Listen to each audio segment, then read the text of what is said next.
O estudo de hoje é bem espiritual, porque eu botei um tema. Só desça quando Deus mandar. Mas a gente pode mudar o desça para qualquer outra palavra. Só vá quando Deus mandar, só fique quando Deus mandar, só faça quando Deus mandar, só entregue quando Deus mandar. Muda o desça. Mas o desça tem que estar no texto, porque é sobre o profeta Elias, que ele estava em cima do monte. Então tá lá em 2 Reis, capítulo 1, verso 1.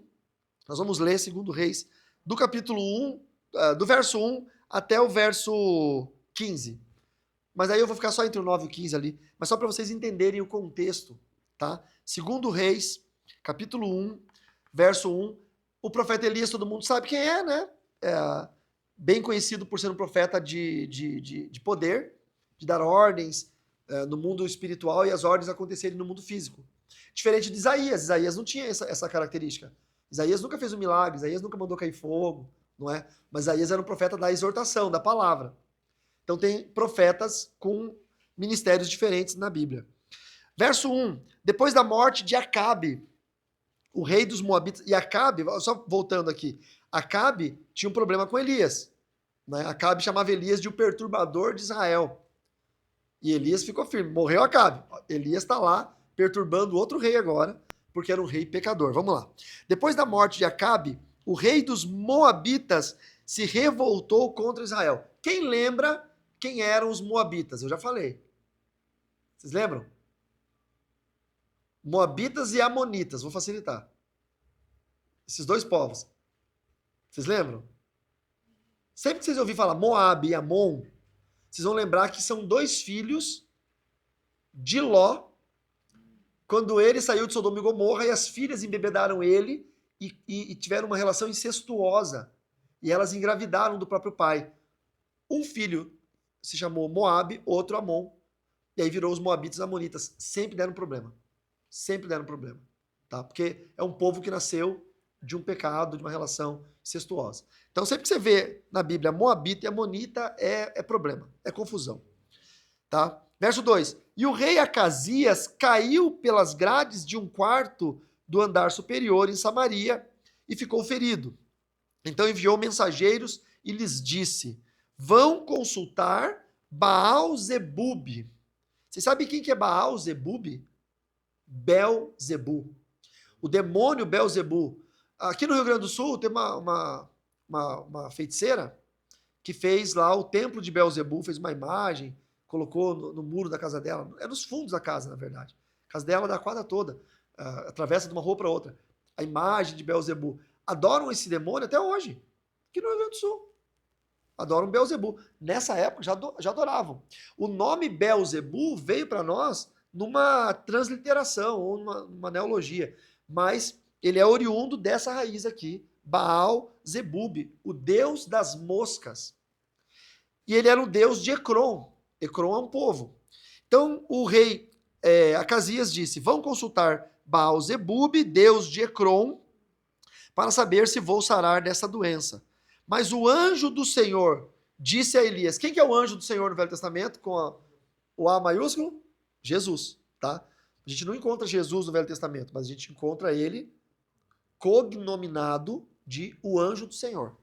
Mas o anjo do Senhor disse a Elias, o tesbita: levante-se, vá encontrar com os mensageiros do rei de Samaria e pergunte-lhes: será que não há Deus em Israel para que vocês estejam indo consultar Baal-Zebub, deus de Ecrom?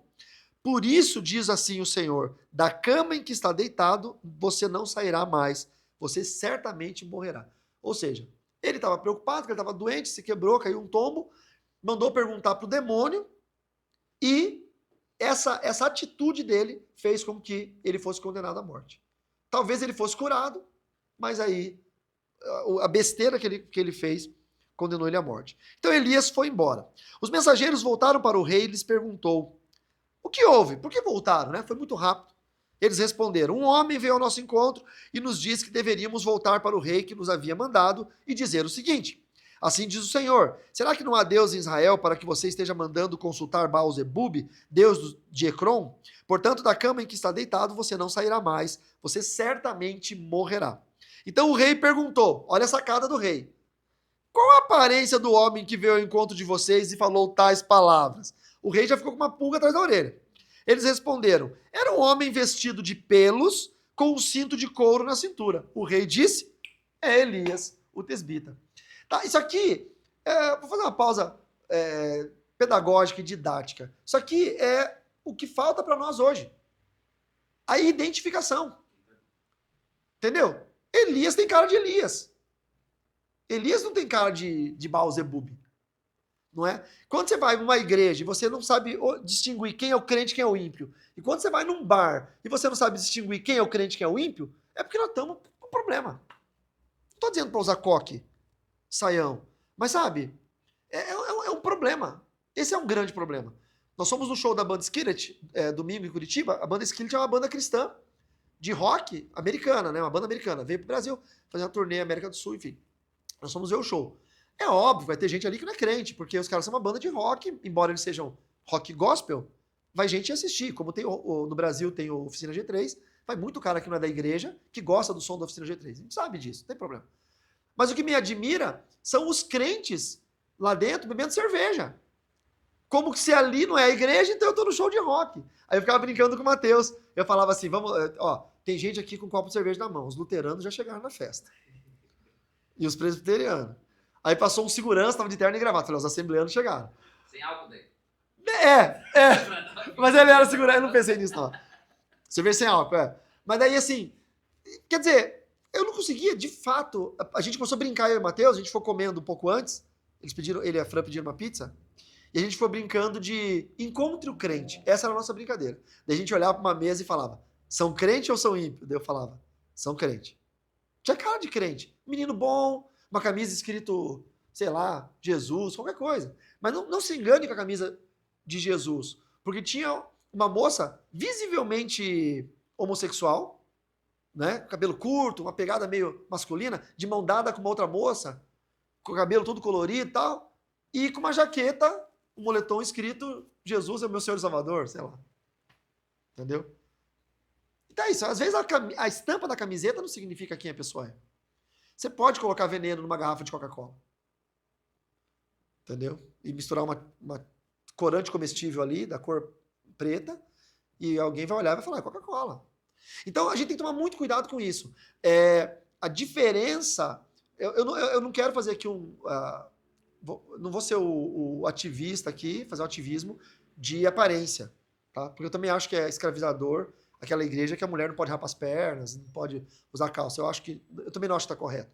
Mas a forma com que nós nos apresentamos no mundo precisa ser uma forma piedosa. A mulher não pode ir lá de micro saia, de shortinho, com decote. O homem não pode ir lá porque ele é homem, sei lá, o macho alfa, com um copo de chopp na mão. Eu acho que está errado. É a minha concepção de cristianismo. Eu acho que está errado. Mas é claro que talvez o cara que não está com o copo de chopp na mão é um pervertido. É um vagabundo qualquer. Um adúltero, um mentiroso, um ladrão. Então não dá para julgar pela aparência. E aí você tem que conhecer a pessoa para julgar. Isso é um tema de uma outra pregação, com certeza. Mas aqui é muito significativo. Quando o rei falou, mas isso aí é um modo operandi de um cara que eu conheço. Parar vocês no meio do caminho, falar que foi Deus que mandar de volta sem medo do rei. Como que ele estava vestido? Se ele falasse assim, ele estava com uma jaqueta de couro, com umas pulseiras no braço, não é Elias. Por quê? Porque eu conheço Elias. Eu sei como Elias está. Tá? Então, esse é o grande lance. Provavelmente, se alguém falasse para vocês assim, eu vi o pastor Carlos num bar, bebendo cerveja e fumando cigarro, vocês diriam, duvido. Entendeu? Não, é outra pessoa, você confundiu. Mas por quê? Eu conheço o pastor Carlos. Pelo amor de Deus. Agora, se alguém falar, viu o pastor Carlos brigando com alguém, você vai falar, é bem possível que seja. Provavelmente era ele. Cada um tem sua fraqueza. A minha é bater nas pessoas. Mas Jesus me segura. Eu tenho um bom advogado e um bom Deus que tem me ajudado. O bom advogado só é necessário quando o bom Deus falar, não, hoje tu vai ter que se lascar. Pra tu aprender. Eu nunca bati em ninguém, por favor. Não, já, quando eu era jovem, mas eram todas as pessoas merecendo apanhar. Não tinha ninguém que não merecia. Então, eu vou ter que cortar isso, ficou muito estranho. Então, Elias, o tesbita. Então o rei enviou, agora sim, do 9 ao 15 é o nosso. Então o rei enviou um capitão de 50 com seus 50 soldados. Precisa de 50 soldados para prender um profeta? Exagero, né? Matar uma moça com um tiro de canhão, isso aí. Exagero. Mas se você sabe quem é o cara, entendeu? Você vai com medo, não é? É tipo eu lá em Alagoas, no congresso da pastora Elísia. As velhinhas do coque vivem de oração, os joelhos delas são duros, igual essa mesa aqui, cascudo. Eu vou com medo de, sei lá, eu tenho medo de fazer piada. E ela me olhar e eu cair morto no chão. Sabe aquelas irmãs de oração? Que o jejum mais curto que ela fez foi 40 dias. É ela, Jesus e Moisés aqui, ó, junto. Então, assim, quando você conhece a pessoa, você tem medo da pessoa. Essa é a verdade. O rei conhecia o profeta. Então, o rei enviou o capitão de 50 com seus 50 soldados em busca de Elias. O capitão subiu o monte em cujo topo Elias estava sentado e lhe disse. Elias estava onde? No topo do monte. Significa o quê? Intimidade com Deus, foi buscar a presença, longe de tudo, perto de Deus. O monte, atenção para vocês que gostam de orar no monte. O monte não é para te aproximar de Deus somente. Porque você pode se trancar no seu quarto, como diz em Mateus capítulo 6, e orar em secreto e Deus te responde. O monte é para te afastar dos outros. Quando a igreja vai com 50 pessoas no monte, não faz sentido nenhum subir um monte. Faz o culto na igreja. Tem muita igreja, Rio de Janeiro, Bahia, vários lugares, que vai 300 pessoas no monte. Qual que é o sentido disso? A Bíblia fala que Deus não é Deus de monte, nem Deus de vale. Então, para que se ora no monte? Para se distanciar dos outros. Elias estava em cima do monte, sozinho, ele e Deus. Jesus estava no monte, levou os discípulos, falou, fiquem aqui, subiu com mais 3, falou para os 3, fiquem aqui, eu vou subir um pouco mais além. E Jesus subiu um pouco mais alto para ficar sozinho.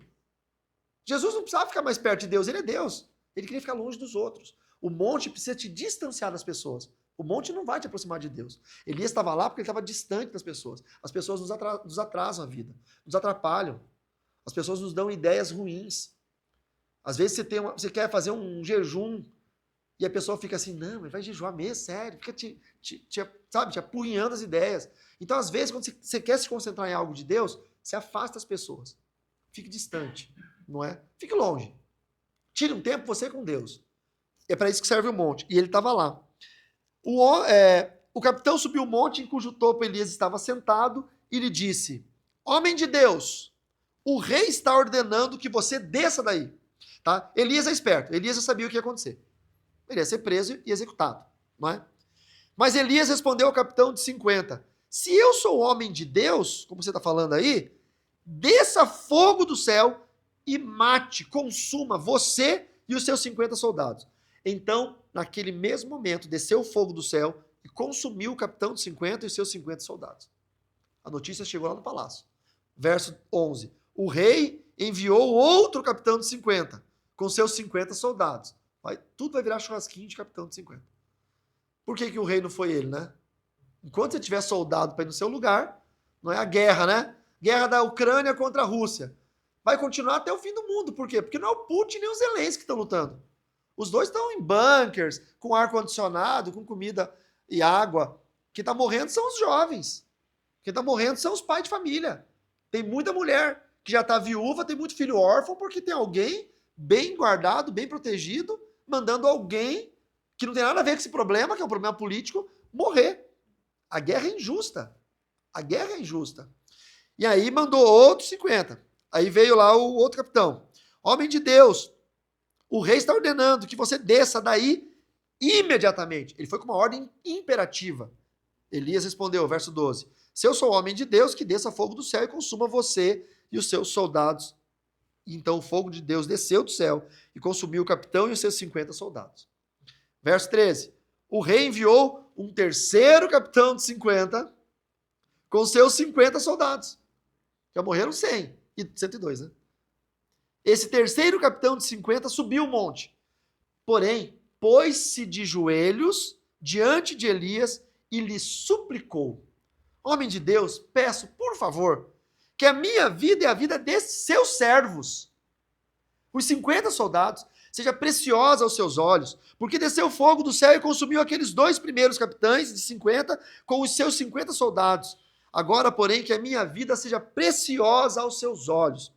Então o anjo do Senhor disse a Elias, desça com este, não tenha medo. Ele se levantou, desceu com ele e se apresentou ao rei. Leia o resto do capítulo em casa, que é bem legal. Vocês vão ver que... Eu não vou falar o que vai acontecer, vocês têm que ler depois, tá? Não vou dar spoiler, mas é bem legal o final desse capítulo. Hã? Esfriou, Vitória? Pega seu celular e ajuda lá, Vitória, lá atrás.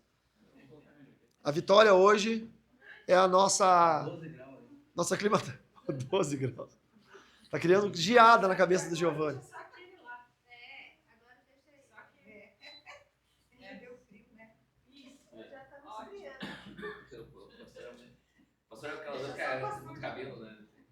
Eu sou Elias.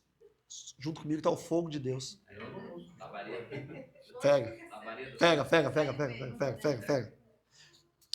Bom, eu tirei algumas lições profundas dessa passagem. Lições espirituais, né?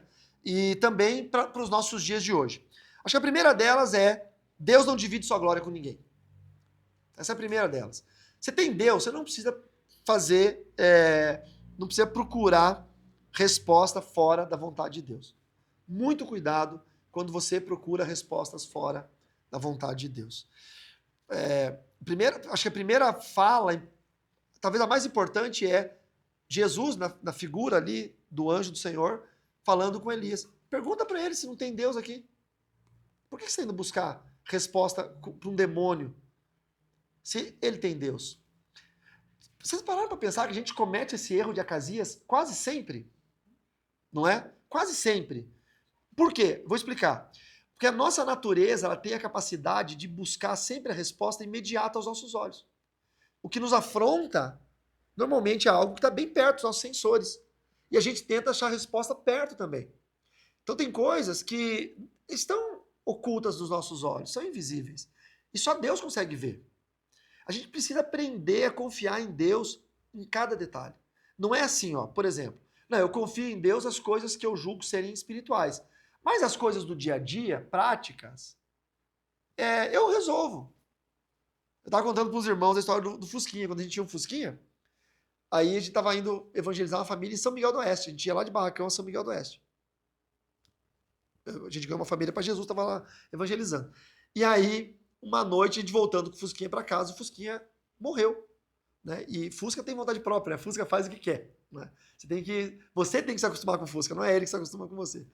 E aí eu não entendo nada de mecânica, nunca entendi, muito menos naquela época. E até eu brinco, né, que eu abri o capô e eu falei, entendi porque que ele parou, não tem motor, porque é o motor do Fusquinha lá atrás.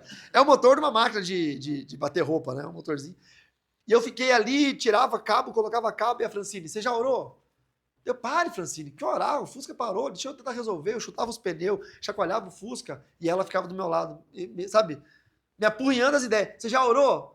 Eu, Francine, tá louco pra você, tudo é oração, cara. E eu ia lá e virava a chave, não funcionava. E eu olhava, e eu não sabia onde é que tava a bateria. Anos depois, eu fui descobrir que a bateria fica embaixo do banco. Que é um perigo, que pode pegar fogo a qualquer momento. É um perigo. E aí, eu fiquei ali tentando, chegou uma hora, e não pegava o celular, não tinha pra quem ligar. Chegou uma hora que ela disse, tá, chega, para.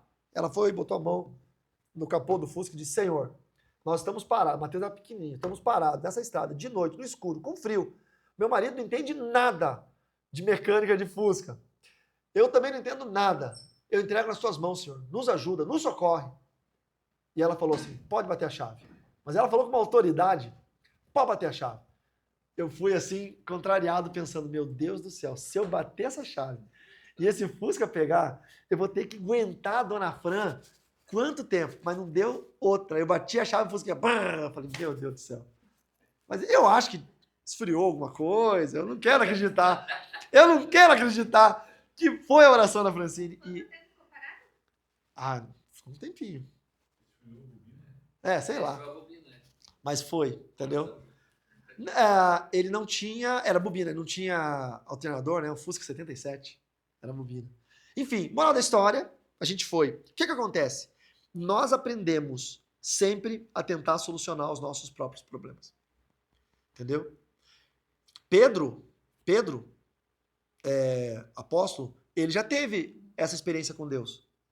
Pedro já tentou resolver muitas coisas do próprio jeito. Mas teve uma situação especial que ele entendeu. Quando ele foi andar sobre o mar, que Jesus estava vindo na tempestade, E aí ele andou, e ele ficou com medo, ele começou a afundar. Pedro é nadador profissional, pescador, filho de pescador, neto de pescador, já nadou quantas vezes? É um peixinho, nasceu ali, trabalhou ali, né? Tinha que nadar, não tinha jeito. Quando a rede ficava presa em alguma árvore no fundo do lago, tinha que mergulhar e desprender a rede. Sabia mergulhar, sabia nadar. Quando ele viu que ele afundou, a resposta imediata é: volto nadando para o barco.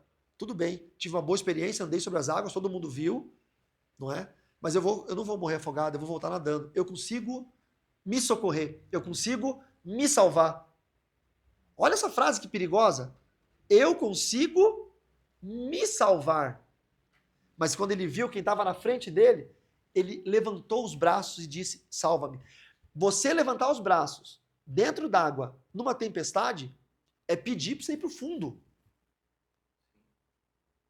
Então, naquele momento, ele trocou a sua capacidade de se auto-socorrer, a sua capacidade de se auto-salvar por a confiança. Confiar em Deus. Você não precisa procurar resposta em Beelzebul, se você tem um Deus na sua vida. Você não precisa procurar resposta em ideologias, em espiritualidades alternativas ou em qualquer outro tipo de coisa. Você tem um Deus que pode te dar as respostas. Essa é a primeira lição que eu tiro. A segunda, a autoridade espiritual não se submete a ordens humanas. Tá? Quando Elias estava no monte, ele estava... É o símbolo da presença de Deus. E ele não sairia da presença de Deus por ordem humana. Ele não sairia. Hoje aconteceu um fato. Eu vou tentar mascarar o fato para não expor, porque a pessoa fez na brincadeira, na melhor das intenções, e não foi na maldade. É uma pessoa que a gente gosta muito. Mas eu estava num ambiente, e aí eu falei, agora, próxima semana é Halloween. Não é? Então, onde eu vou, eu falo, se tem Halloween, eu não quero. A gente foi almoçar no restaurante esse dia atrás, a gente chegou na porta do restaurante, no Outback do shopping. Tava tudo decorado de Halloween, eu falei, praça de alimentação. Mas eu gosto de Outback, eu gosto mais de Jesus do que do Outback. Entendeu? É isso. Mas não tem nada a ver. Cuidado com o crente, nada a ver. Cuidado. Toda vez que você se depara com uma situação que é originária, oriunda do mundo espiritual, você é conivente com essa situação. Toda vez, toda vez. Exemplo. Olha que besteira, tá? Mas olha que exemplo bom. Ir lavar o túmulo dos seus parentes falecidos no dia 2 de novembro. Passa o ano inteiro que nem lembra que o parente morreu. Mas dia 2 de novembro lá vai você com uma lata de tinta, um escovão, lavar o túmulo. Sabe o que você está fazendo? Um ritual a um demônio que é pago na magia para cuidar dos mortos na porta do cemitério. Por que você não lava o túmulo 10 de janeiro, 4 de outubro, 15 de novembro? É feriado 15 de novembro. Por que tem que ser 2 de novembro? Porque é o dia dos finados, dia dos mortos. É um rito. E você sem saber... Eu como peixe, eu gosto de peixe, mas tem cara que sexta-feira santa ele vai comer o bacalhau. Meu filho come peixe o ano todo. Você precisa comer esse bacalhau na sexta-feira santa, que é um rito originário de um culto pagão, que depois foi absorvido pela Igreja Católica. No século VII, esse rito foi absorvido. Então, são essas... Todo costume originário do mundo espiritual, e que você pertence a esse costume, ou você pratica, você se torna conivente com ele. E aí essa pessoa chegou e falou... como é que eu vou falar? Eles iam fazer um serviço para mim, e aí esse serviço poderia ter uma decoração do Halloween ou não. Só que como eles sabem que eu sou pastor, eles não fizeram a decoração do Halloween. A Cláudia já se ligou. E aí eu cheguei lá e falei assim, vocês não fizeram a decoração do Halloween, pelo amor de Deus, né? Daí a dona do lugar falou assim, não, você acha que essa piada já não rolou aqui? A gente falou assim, vamos fazer uma decoração falsa e tirar uma foto e mandar pro Carlos. E falar, ó que bonito que ficou, que ele vai ficar doido, né? Daí nós não fizemos, não. Mas, viu, vamos pegar a decoradora. Vamos pegar uma peça nela. Quando ela vier trazendo o serviço aqui, que não vai ter decoração nenhuma, você pega e fala pra ela assim, ué, mas cadê a decoração do Halloween? E ela vai ficar assustada, porque você nunca quis. Aí você vai dizer assim pra ela, não, olha o negócio. Não, eu me desviei, não sou mais da igreja. Eu me converti ao satanismo. Olha o que a moça falou. Aí eu falei pra ela assim, Eu entendi que ela estava brincando, mas você entende? Lá no inferno, alguma coisa querendo movimentar o mundo espiritual? Eu sorri para ela e falei assim, eu prefiro morrer do que negar a minha fé em Jesus Cristo. Tinha cliente, tinha funcionário. Prefiro morrer. Mas nem na brincadeira, não pode nem brincar. Isso não é brincadeira. Isso é uma declaração. Você entendeu? É uma declaração. Você declara que você quer seu filho morto? Nem brincando? Ô, Josézinho, eu queria que você morresse atropelado por um caminhão. Você declara? Não? Por quê? Porque você tem temor do que possa vir a acontecer com o seu filho. Você brincaria dizendo, eu me desviei da igreja e eu me converti ao satanismo? Vocês entendem que vem do mundo espiritual? Então, a autoridade espiritual não se submete a ordens humanas. Eu nunca vou abrir mão da minha fé em Jesus Cristo, para agradar ninguém, para fazer ninguém feliz, para segurar uma amizade, para... Eu tenho a história de quando eu fui trabalhar lá em Barracão na gráfica, era um bom emprego, 10 salários na época para mim, recém-casado. Não estava nem casado, eu ia casar depois ainda, um mês depois. E aí o dono falou, olha, tem 3 coisas que você não pode ser pra gente te contratar. Eu falei, ok, fale. Falou, primeira coisa, você não pode ser gremista, porque nós somos todos do Inter aqui. Eu falei, não, eu sou do Flamengo. Ele falou, então passa. Segunda coisa, você não pode fumar, porque nós odiamos fumantes. Eu falei, eu também não gosto de fumante, então boa. E a terceira coisa, você não pode ser crente, porque nós odiamos crente. Ele falou. Eu estendi a mão e falei, bom prazer conhecê-los, eu vou embora, porque eu sou crente. Ele, ih, mas tu é crente? Eu falei, crente. Mas que tipo de crente? Eu falei, do pior que existe. Do pior tipo de crente. Do que vai ser, eu não era pastor ainda, do que fez seminário, do que vai ser pastor. Ele ficou, pá, daí ele olhou meu portfólio, ele falou, eu tô precisando tanto, aí ele falou, tá bom. Entendeu? Eu podia ficar quieto, podia... Fizeram uma pergunta pra mim esses dias atrás no YouTube, se alguém vai colocar uma arma na sua cabeça e dizer, nega Jesus, senão eu te mato. Daí ele falou assim, se eu negar pra não morrer, Jesus me perdoa? Pô, irmão, se você não entendeu que viver é em Cristo e que morrer é lucro, você nunca se converteu. Entendeu? Você só vai saber. Sabe quando que você sabe que você tem autoridade espiritual na sua vida? Quando você perde por amor de Jesus. Quando você perde um contrato porque você ama Cristo e a pessoa não quer fazer contato com o crente. Quando você perde um cliente. Quando você perde um emprego. Quando você reprova na faculdade por amor a Cristo. Porque eu tenho a história do filho do Bispo Jaime, meu amigo. Mal na escola, coitado, sempre enrolado. Aí faltava um ponto, aí tinha uma festa de Halloween. E a professora falou que quem fosse na festa ganhava um ponto na nota geral. Na nota geral. E aí ele queria ir na festa, adolescente, né? E aproveitou essa oportunidade de ganhar um ponto. Chegou pro pai. E eu tava na casa deles nesse dia. Chegou pro pai e falou, pai, é uma festa tal. Daí ele falou, que festa? Sabendo que é outubro, que festa? Não, é festa da escola. Que festa da escola? É festa fantasia. Que tipo de fantasia? Só que o pai sabendo o que é, ninguém é bobo. Não, é festa de Halloween, mas eu não gosto. Eu só vou porque eu preciso de um ponto, senão eu vou reprovar na matéria.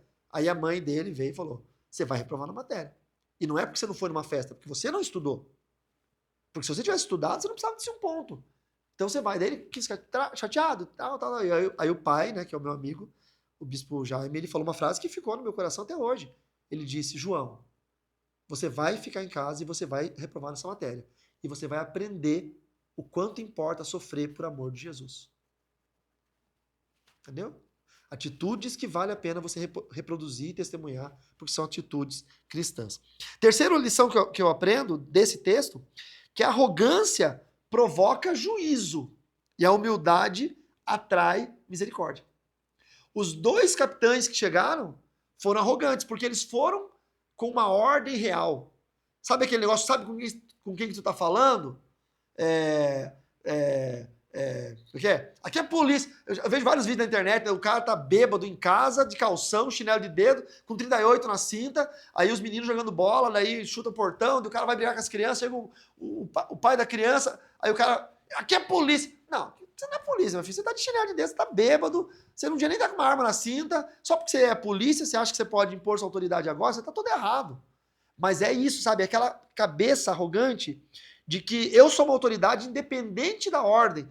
Muito cuidado, queridos. Muito, muito cuidado. Porque a humildade atrai misericórdia. E todas as vezes que nós nos prostramos diante de Deus, a postura do nosso coração é lida pelo Senhor. A postura do nosso coração. Como que eu posso exemplificar isso de uma forma bem prática? É quando algo não acontece na sua vida e você bate o pé e fala, por que, Deus? Por que o filho do ímpio foi curado e o meu continuou doente? Eu tenho direito que meu filho seja curado, porque eu sou crente. Isso é uma postura arrogante. Que é aquela mulher lá dos Estados Unidos, que eu falo sempre, que ela virou ateia porque o filho dela tinha um câncer, e bem ruim, e ela, da Igreja Batista, todo mundo orou, fez campanha, e o filho morreu. Aí ela achou que Deus estava errado, porque todo mundo orou. Por que Deus deixou o filho dela morrer? Foi Deus que deixou o filho dela morrer. É uma doença, gente. É uma doença. Você entendeu? Acha que a vontade de Deus não seria que todo mundo não morresse? Na verdade, essa é a vontade de Deus. Até que Eva pegou aquela bendita daquela fruta, para não dizer outra coisa, e aí ela morreu. Porque senão, ninguém iria morrer. Todo mundo ia ser perfeito. Vocês iam estar reclamando de frio, vocês iam estar pelado aqui. Não existia roupa. Porque eles andavam nus. Você está passando o inverno desse ano, que foi 3 graus abaixo de zero, peladão, falando, ai, o que acontece? Ônus e bônus. E a última lição que eu tiro desse texto é que o verdadeiro profeta, o verdadeiro homem, a verdadeira mulher de Deus, não teme a autoridade terrena. Todas as vezes que Deus te fala para fazer algo, faça. A autoridade de Deus é superior à autoridade dos homens. Eu lembro uma vez que fui fazer missões no Paraguai, não lembro se foi a segunda vez ou a primeira que eu fiquei preso na Argentina com o Silvio. Foi a segunda vez. A primeira vez, nós fomos que nem 2 loucos, não tinha internet, não tinha nada, não existia essas coisas. Aí a igreja pedindo socorro no Paraguai, em Encarnación. Então a gente tinha que ir por dentro da Argentina até Posadas, e de Posadas e passar a ponte internacional para o Paraguai. E a gente não conhecia os missionários nem nada, e a gente não calculou o fuso horário, que era diferente. Então a gente chegou num outro horário. E aí os missionários não acharam a gente. E a gente ficou com... Eu falei assim, para eles acharem a gente, nós vamos pegar a Bíblia e vamos ficar andando no terminal rodoviário com a Bíblia levantada. E nós ficamos que nem 2 loucos andando com a Bíblia levantada, até que chegou um baixinho assim, o Del Rosário, e disse, somos missionários brasileiros? Eu, sim! Eles estavam lá 2 horas esperando a gente, que a gente falou o horário errado, né? E na segunda vez nós chegamos sozinhos, porque daí a gente já sabia ir para o outro lado. E eles iam nos esperar do outro lado da ponte. E aí o controle migratório da Argentina, na saída, carimbou o nosso visto, que é o permisso, com a data errada. O carimbo, aqueles carimbos de mudar a data, deve ter mexido no mês, carimbou tipo com 6 meses antes. Então já estava vencido. Quando eu cheguei para entrar no Paraguai, ele falou, não, mas está vencido. Vocês vão ficar presos. Porque ali eles queriam dinheiro, né? Daí ficamos presos. Daí ficamos numa salinha presos, lá cheio de mosquito. Aí chegou um paraguaio lá e falou, que vamos fazer? Que vamos fazer? Eu falei, que necessita? Que temos que fazer? Ele, dólar? Eu falei, hermano, escuchame una cosa. Nosotros somos misioneros. Não temos plata, não temos nada. Então, ustedes vão quedar acá hasta la muerte. Eu falei, tudo bem. Sentei e fiquei esperando a morte. Não tinha dinheiro. Aí, nisso, passou uma policial paraguaia, olhou para nós 2 ali dentro e botou a cara para dentro e falou, o que vocês estão fazendo aqui? Eu falei, estamos presos. É que vocês fizeram o quê? Fizemos nada. A gente está indo pregar o evangelho no país de vocês e o cara prendeu a gente. Quem? Eu falei, o magrinho ali, ó. Ela deu uma... Qual que é a palavra crente para esse... Uma descascada. Ela deu uma admoestada. Uma exortada naquele cara. Que o cara veio de cabeça baixa com nossos documentos. Entregou para nós de cabeça baixa. Meio que, assim, com vergonha. E falou, põe aí, adelante, ele falou. E a gente saiu sem saber fazer nada. Daí eu voltei a falar com ela. Eu falei, o que aconteceu, moça? Daí ela falou, não, porque não sei o que não pode. Que eles são corruptos. Que essa mulher deve ser crente. Só pode ser crente. E ela era uma autoridade ali. Só que a gente não abriu mão. Porque o Silvio tinha uma graninha. O Silvio falou, pastor, vamos dar o dinheiro. Porque eles vão... Eu falei, quem dá o dinheiro, Silvio? Se não der o dinheiro, a gente sai, né? Daí a gente morre de fome no Paraguai. Nós estamos igual os leprosos no cerco de Samaria. Se ficamos, morremos. Se saímos, morremos também. Nós estamos igual os leprosos, cara. Mas vamos ficar. Eles não revistaram a gente. Eles iam pegar um dinheirinho na dia. E é isso, sabe? Eu aprendo que o verdadeiro profeta, ele não pode temer a autoridade terrena. Você está numa missão. Tem um colega nosso, um irmão nosso, não posso falar o nome porque ele está fazendo missões secretas. Esses dias atrás ele estava no Iraque, passando para o Paquistão, disfarçado para entregar Bíblias no Paquistão. Estava lá. Não pode ter nome, não pode ter foto, não pode ter nada. A gente só pode orar pelo cara, a gente não pode nem falar aqui em live, em gravação, o nome dele, porque se algum espião paquistanês descobre, já joga lá nos documentos lá, e eles matam o missionário. Você acha que ele tem medo da autoridade terrena? Ele está debaixo da autoridade divina. O mesmo Deus que falou para Elias, fala para esses mensageiros falar para o rei que ele vai morrer. Foi o mesmo Deus que falou para Elias, pode mandar fogo que eu vou queimar todos eles, que foi o mesmo Deus que falou para Elias, esse que se ajoelhou, pode descer que eu vou te proteger. Elias desceu em paz porque sabia que Deus iria guardá-lo. Irmãos, que nós possamos ter paz no coração quando nós estamos debaixo da autoridade divina, porque Deus vai nos guardar. Amém? Amém? Então é isso. Prendeu uma liçãozinha boa hoje? Davi 2. Prendeu? Reis. Reis, Davi Reis. Você viu que foi o livro de Reis hoje? Você sabia que tinha um livro com o teu nome na Bíblia? Sabia, e o louvor? Sabia. Rei dos Reis. Rei dos Reis. Não, tá tudo, a gente combina no mundo invisível isso. A gente ora em casa, o Diego ora em casa e o Davi ora em casa. E aí chega na hora e fecha. Não é? Ó, primeira lição então, qual que é? Primeira lição de hoje, qual que é? Não duvide, Deus não divide sua glória com ninguém. Deus não divide sua glória com ninguém. Você não precisa pedir opinião para o diabo. Você tem um Deus que vai te dar direcionamento. Você não precisa ler horóscopo. Você não precisa ver o guru lá, o guru da Herbalife, da Rinodê, sei lá, que tem uns gurus hoje em dia que falam, né? Não sei se é Herbalife ou Rinodê, mas tem uns gurus que falam. Guru das cripto. Tem um guru na internet, guru da cripto. Hoje é o dia do investimento, aí tá todo mundo no guru. Cuidado. Pablo Marçal, guru, cuidado, tá? Sigam a Jesus. Melhor coisa. Nós temos um Deus que nos direciona, tá bom? Segunda lição, Giovanni. Elias não desceria do monte por ordem humana. Aí, ó, o Giovanni nota tudo. Você anotou também, tio Vitor? O mundo espiritual não aceita ordens humanas. O mundo espiritual já era, entendeu? Humildade atrás, aí começar a prestar atenção. A arrogância, a prepotência atrai o juízo. E a humildade atrai a misericórdia. Amém? Vamos orar. Vamos orar. Fique de pé. Eu queria ter um filho assim. Nem tanto, mestre. Quem lembra da escolinha do professor Raimundo? Captei a mensagem. Essa aqui é a escolinha do professor Ribas. Seu Rolando Lero. Seria um profeta. Seria Elias. Seu Rolando Lero. A escolinha do professor Ribas. Vamos orar. Deus, muito obrigado por essa mensagem que acalma o nosso coração e enche de confiança, nos lembrando, Senhor, mesmo que a gente não esqueça, mas nos momentos da vida a gente, deixa passar, nos lembrando que o Senhor tem todas as respostas para as nossas dúvidas, tem todos os direcionamentos para as nossas petições, tem todas as bênçãos que precisamos, tem os livramentos que carecemos. Nós precisamos entender e lembrar e fazer uso prático dessa verdade. Obrigado, Senhor, pelo texto que nós lemos e eu encorajo, Senhor Deus, o meu coração e o coração dos meus irmãos para que coloquemos em prática diariamente.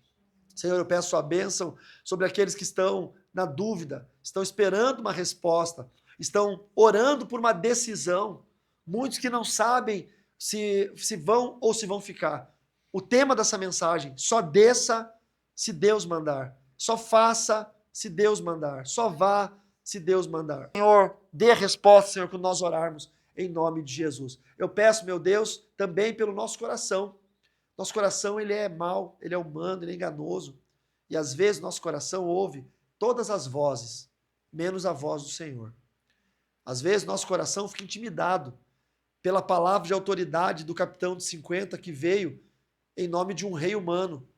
E o medo nos faz abandonar a presença. Senhor, eu oro pelo nosso coração. Que o nosso coração possa estar sensível à tua voz e possa ter coragem de seguir a tua palavra e fazer o que é certo aos teus olhos. E que o Senhor, que é o Deus que orientou Elias, e é o Deus que nos orienta, possa nos livrar de todas as armadilhas do maligno, e esses servos de Belzebu não tenham poder sobre a nossa vida, em nome de Jesus.